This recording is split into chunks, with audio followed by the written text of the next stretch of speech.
Hi friends, please subscribe to Amravati Media and press the bell icon for more latest updates.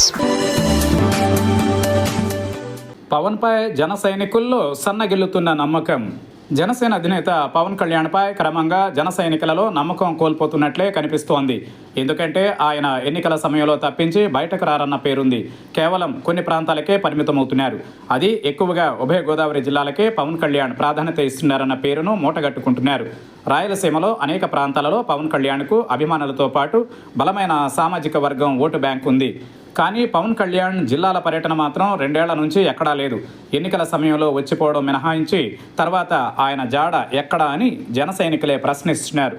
ఎప్పుడో ఒకసారి వస్తే జిల్లాలలో జరిగే పరిస్థితులు పవన్ కళ్యాణ్కు ఎలా తెలుస్తాయని జన సైనికులు ఆవేదన చెందుతున్నారు. ఇటీవల జిల్లాల వారీగా కొన్ని కమిటీలను నియమించి పంపితే అక్కడే తమను పట్టించుకోవడం లేదని స్థానిక నాయకత్వంపై తీవ్రమైన ఆరోపణలు చేయడమే కాకుండా సమావేశంలో రగడ చేశారు.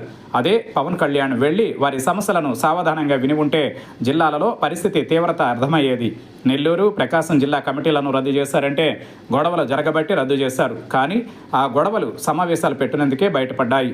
అందుకే పవన్ కళ్యాణ్ జిల్లాల పర్యటనలు చేస్తే తప్ప సెట్ కాదని జన సైనికులు చెబుతున్నారు. పవన్ ఎన్నికల సమయంలో దాదాపు అన్ని ప్రాంతాలను చుట్టి వచ్చారు. కూటమిలోని చంద్రబాబు నాయుడు ప్రతి నియోజకవర్గంలో ఏదో కార్యక్రమానికి వెళ్లి కార్యకర్తలతో సమావేశమవుతున్నారు. అందులో కార్యకర్తల మాట విన్నా లేకున్నా వారికి అదో తృప్తి.